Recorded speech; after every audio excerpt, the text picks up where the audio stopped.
Hare Hare, Hare Krishna Krishna Krishna Hare Hare, Hare Ram Ram Ram Hare Hare, Hare Krishna Krishna Krishna Hare Hare, Hare Ram Ram Hare Hare.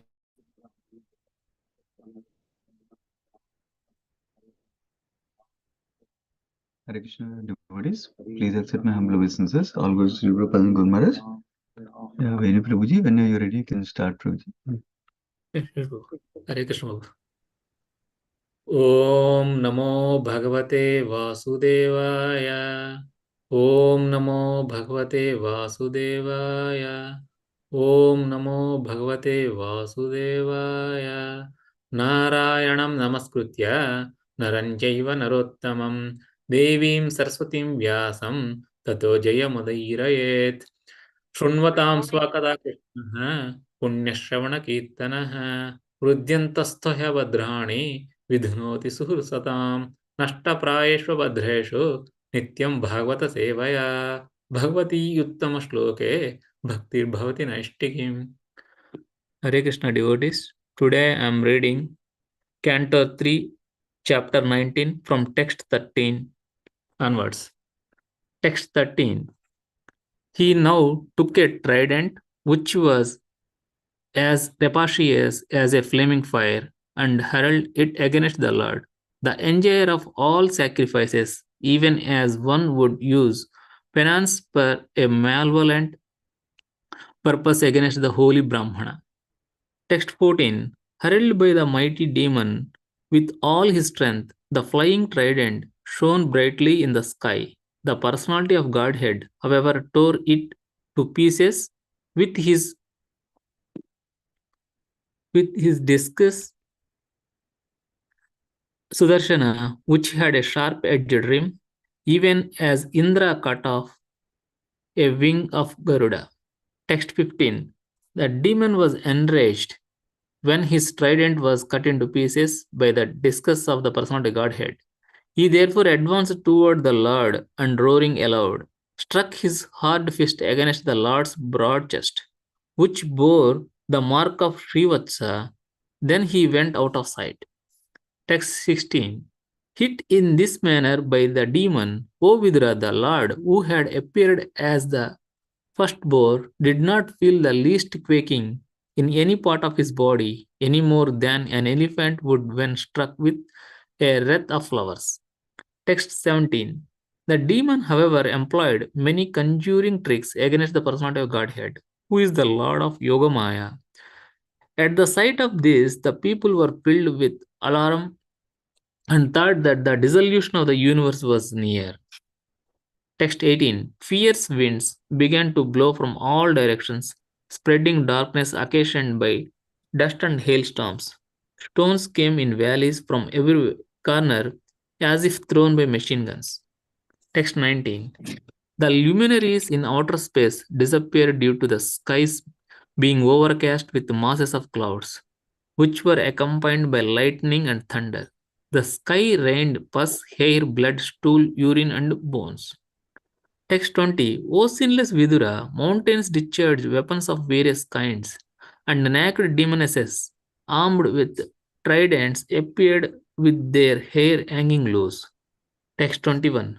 Cruel and savage slogans were uttered by hosts of ruffian yakshas and rakshasas, who all either marched on foot or rode on horses, elephants, and chariots. Text 22nd. The Lord, the personal enjoyer of all sacrifices, now discharged his beloved Sudarshana, which was capable of dispersing the magical forces displayed by the demon. Text 23. At that very moment, a shudder suddenly ran through the heart of Diti, the mother of Hiranyaksha. She recalled the words of her husband Kashyapa, and blood flowed from her breasts. Text 24.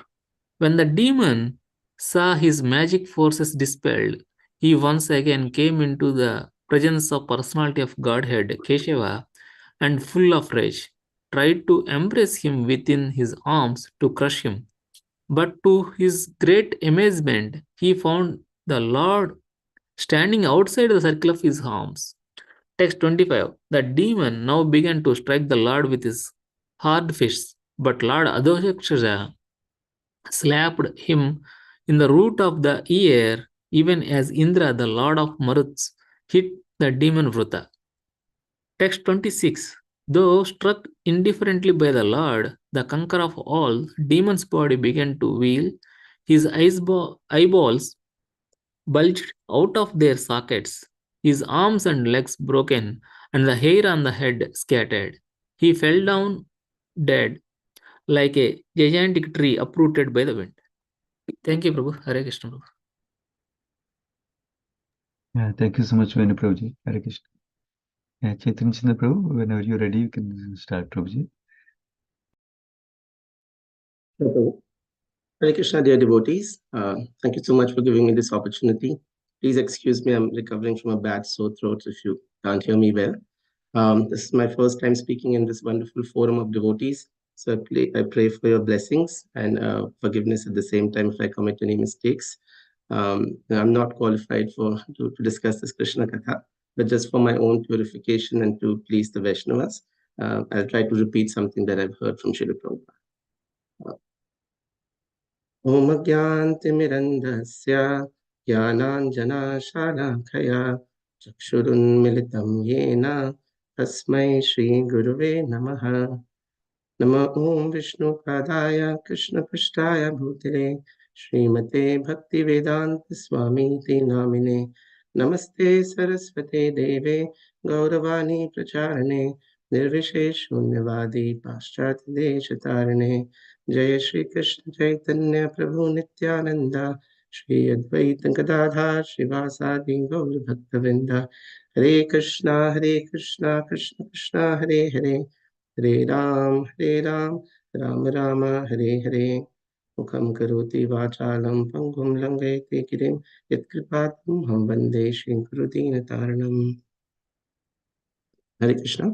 Thank you, Venu Prabhu, for reading the translations. We are reading from Srimad Bhagavatam, Canto 3, Chapter 19, titled Killing of the Demon Hiranyaksh. And we're on text 13 to 26. So in text 13, just a little bit background, how Krishnadas Prabhu explained very well yesterday.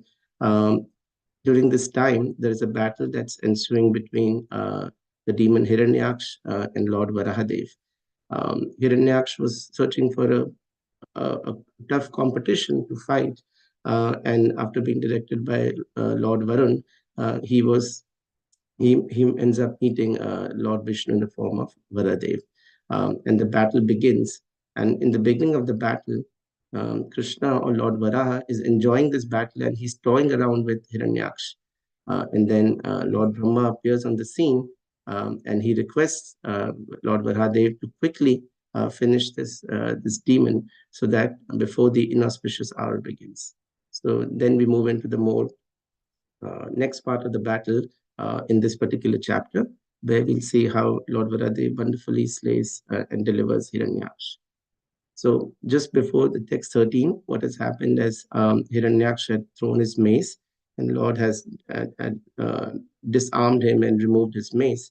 And now in this particular text, Hiranyaksh releases his trident, Trishula. So in the translation, it's described that just as the Lord, who is the enjoyer of all sacrifices, even as one would use penance for a malevolent purpose against a holy Brahmana. So just as you may use something good against somebody who's pious, so this demon uses the Trishul or trident against Lord Varahadev. In text 14, it's described how when this trident was flying towards Lord Varahadev, Lord Vishnu releases his Sudarshan Chakra. Sudarshan Chakra ki jai. And then with the Sudarshan Chakra, he is able to destroy this or remove this trident that was coming with full force towards him. And the example that he gives is just as how Indra was able to cut Garuda's wings. And Prabhupada mentions in his purport a brief history about the story of Garuddev, which I'd like to discuss. So there was Kashyap Muni had two wives, Kadru and Vinata. Kadru and Vinata were both sisters, and when they were outside, they noticed a beautiful horse flying called Uchaishrava. He was the horse that was obtained from the churning of the milk ocean. Um, when he was flying, they both looked at it, and one thought that his tail was black, and Vinata thought that his tail was white, and they end up in a heated discussion about it. So much to the point that they end up in a wager, saying that they would come back the next day and confirm if the tail was black and Kadru would win, then Vinata would have to become the maid servant for the rest of her life for Kadru. Um, However, by the time they were about to come back, Kadru had doubts that she would lose this wager. So she asks her children, that is the 1,000 sarpas, to go and cover the tail of this horse. So no matter if it's black or white, it will look black, covered by those black snakes. And when this happened the next day, and it appeared that although the tail was white, it appeared that it was black because of the snakes. Vinata, by cheating, lost this wager, and she was in servitude of Kadru for the rest of her life. After this, Vinata had two sons. One was Arun, who was the charioteer of the sun god, and the second son born was Garuddev. So his cousins, the Sarpas, would always order him around because his mother was in servitude of Kadru, but he wanted to get out of this situation. So Kadru and the Sarpas said, only if you can get nectar for us, then we will let you go from the situation. So in order to get nectar for his cousins, Garuddev goes and fights a wonderful battle against all the denizens of the heavenly planets and finally secures the pot of Amrita. And while returning back, Indra, seeing that all his rest of his army is being defeated, Indra releases the mighty Vajra weapon against Garuddev. Now, Garuddev was very powerful himself, being a wonderful devotee, but at the same time, he realized that Indra is also a wonderful devotee of the Lord. So as to not offend the devotee and to maintain his humble position, Garuddev lets a part of his wing fall down, and that gets destroyed by Indra. So in this process, he maintains his relationship and his etiquette towards another senior Vaishnava, but at the same time, he's able to get the nectar back for the family. And then there's rest of the story. But what we can learn from the story is about Garuddev's humility. How Garuddev, he could have fought back at Indra, he could have complained with Indra, but understanding Indra's senior position as a senior Vaishnava, he humbly accepted the chastisement, the Vajra that was released by him, and took it upon him and broke a part of his wing to let it take a hit, just so that he can respect the other Vaishnava. So this reminds me that Prabhupada always used to say this thing, that show your love. If you really love me, show your love for me by how you cooperate with one another. So with this wonderful example of this interaction between Garuddev and Indra, we can realize that even if there are differences, how Garuddev showed us that even in a Vaishnava community, we can so wonderfully cooperate and adjust with each other in the same service of Lord Krishna. Because of this wonderful act of Garuddev and his humility, Lord Vishnu gave him a few boons. One of them was that he gave him a position even higher than himself. That is why we see that even in a lot of temples, including our temple, Garuddev is standing humbly with his arms folded right in front of the deities in a higher position. And also in many temples, you'll find Garuddev standing atop of a pillar in front of the deities, the Garud Stamba. That's one thing that we could learn from this. Moving on to text 15, it is described that once his trident was destroyed by the Sudarshan Chakra, the demon then started using his fists to hit the chest of Lord Vishnu. Now, on the chest of Lord Vishnu, Prabhupada describes is the residence of Shri or Lakshmi Devi. And that is why in the form of a white curly hair on his chest, Vishnu is also known as Srivats. So he was beating against his chest. And Prabhupada describes that this Srivats is special in the sense that in Vaikuntha Lok, there are many, many personalities who share the same bodily features as Lord Vishnu. However, there are certain demarcating features that separate the original Supreme Personality of Godhead from other living entities. And one of them is this having this curly white hair, Srivats. In regards to this, it is described that there are 5 kinds of liberation that can be awarded to a living entity. The first one is Sayujya Mukti, which devotees usually don't give importance to, which is merging into the Brahma Jyoti of Lord. The second is Salokya Mukti, where you get a residence, similar residence as Lord Vishnu. The third is Samipya Mukti. In Samipya Mukti, you have not just the same residence, but you're also always in close proximity and close Sangha of the Lord. The fourth is Sarupya Mukti, which is what is Prabhupada describing here, is you get the same features of the Lord, the bodily features, other than the special features. And the last is Sarshti, where you get the same opulences as the Lord. So after beating upon Lord's chest like this, it is described in text 16 that the Lord, however, did not feel any pain from the demon Hiranyaksh beating upon his chest. Just because, like a father and a child play, sometimes when a 3 or 4-year-old child comes and he tries to play with the father and punches him, it almost feels like the child's blows almost feel like that they're tickling the father. And the father is enjoying and laughing, and the child is pushing him. So just like that, Krishna, who is Radha Ras Bihari, he's the abode of all the mellows, all the rasas. He was enjoying his Veera Ras or Shaurya Ras, the mellow of chivalry, when he was fighting with this demon Hiranyaksh. It was just like his son. This is also seen when Krishna took part in Mahabharata, and he wanted to enjoy this Veera Ras. He had Bhishma Dev put against him. One question always comes is, when Bhishma Dev is such a wonderful devotee, why was he fighting against the Lord? And it is for the similar reason, where Bhishma Dev takes upon himself to somehow or the other destroy Arjuna, and how Krishna takes upon himself to do whatever he needs to do to protect his devotee. And this wonderful exchange, or this ras of bravery, chivalry between Lord Krishna and Bhishma is also enjoyed in that pastime. In text 17, so once Hiranyaksha has beaten upon his chest and realizing that it's not really affecting the Lord, he employs another trick.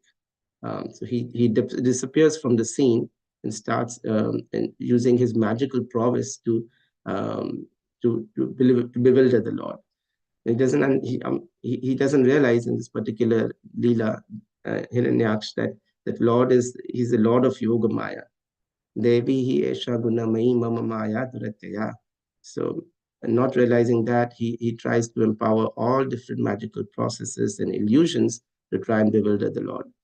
A similar episode or attempt was made by Cupid or Kamdev to bewilder the Lord when he was doing meditation in the form of Narnarayan Rishi.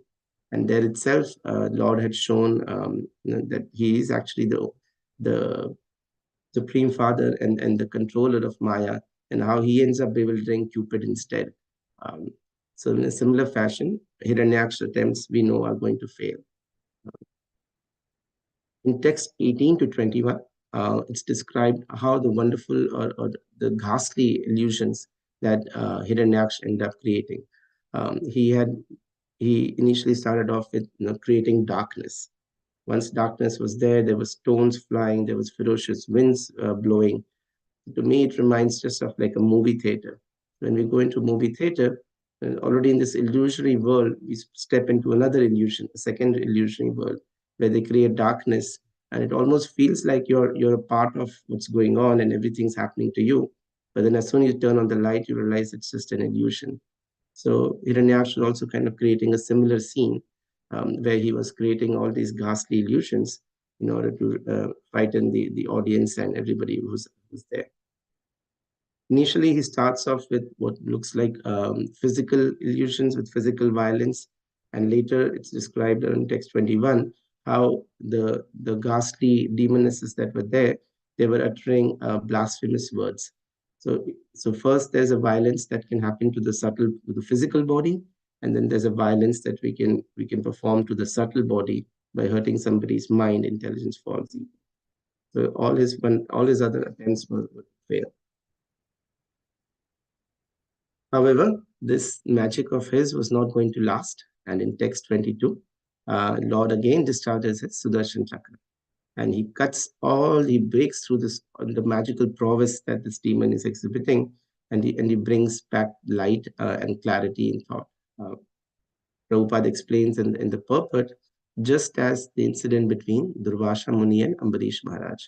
When Durvasha Muni took offense to Ambarish Maharaj not offering him or breaking the fast prior to him, he himself used his magical prowess and his yoga shakti to create such a ghastly demon that was going to devour Ambarish Maharaj. But the Lord again used his Sudarshan Chakra to completely annihilate not just the demon, but also the ego of Ambarish Maharaj, of Durvasha Muni, and how Durvasha Muni has to run and Sudarshan Chakra is running behind him. So just similar to that, the Lord uses Sudarshan Chakra in this particular Leela and destroys the illusion that's created by Hiranyaksh demon. In the purport, Prabhupada also mentions that Lord is referred to as Tripad. Tripad in the sense that he is the enjoyer of three kinds of sacrifices.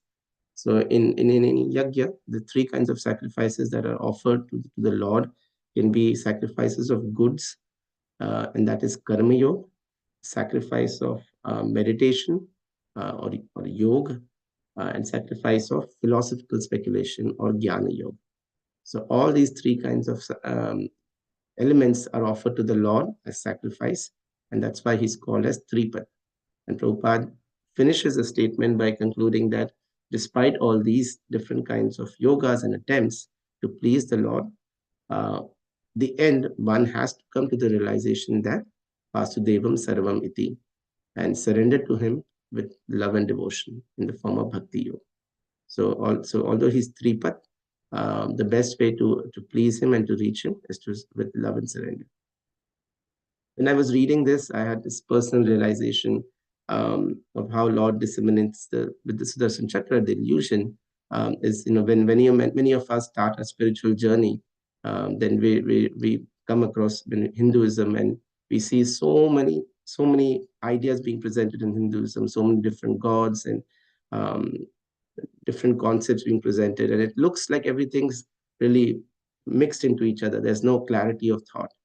But somehow, with the mercy of Lord, just like he sent Sudarshan Chakra to dissipate the illusions, for us he sends Srila Prabhupada and our wonderful, illustrious Guru Parampara.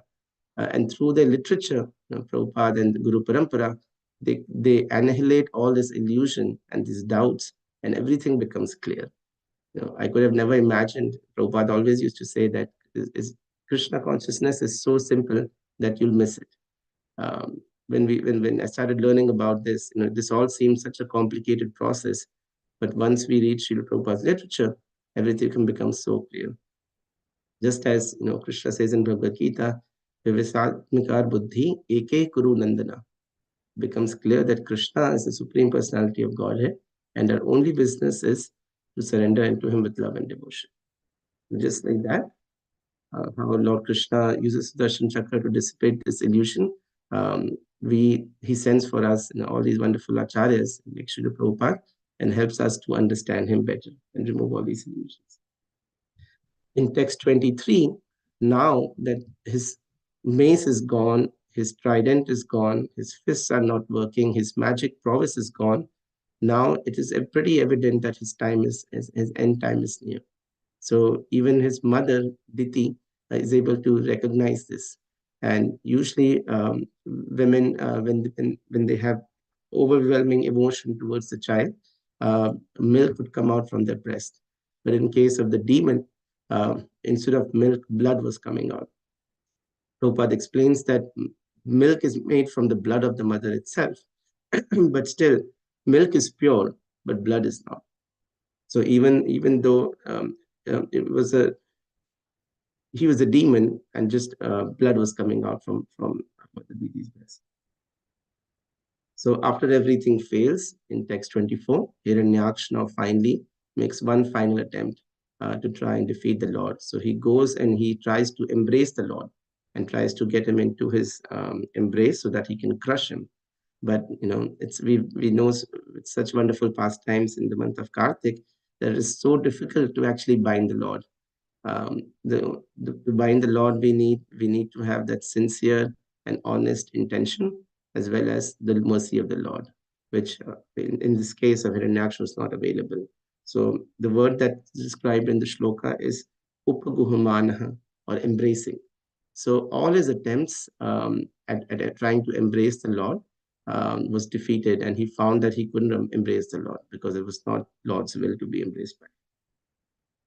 Prabhupada wonderfully describes that how demons or material people, atheists, scientists, they try to capture the idea of God through their own material understanding and material prowess and scientific instruments.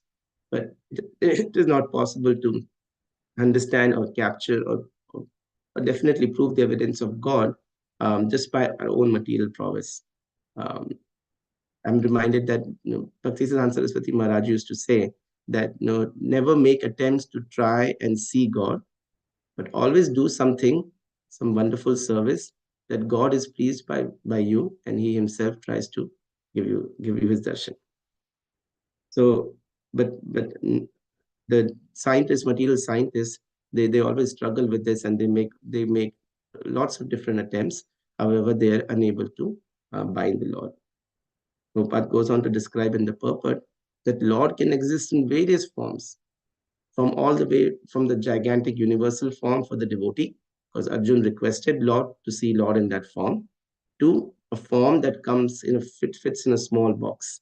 Prabhupada says that devotees a lot of times will carry their personal deities with them wherever they travel, and Lord very graciously, mercifully accepts that form and fits in a box with them. But for this challenging demon, or this challenging attitude that a lot of material scientists have, for them to even embrace or capture the idea of God is not possible, because it's not Lord's will. That's the mercy that He shows to His devotees, that He's able to assume whatever form they need, in order to gain their service. In text 25, now the demon is again towards making a final attempt, and he starts hitting the Lord with his fist. But the Lord is described as Adhokshaja. Adhokshaja means the one who's beyond the measurement of our senses. So he is somebody who we cannot understand and comprehend completely, or especially with our material senses. And even though he was such a strong, powerful demon, and we've seen all his wonderful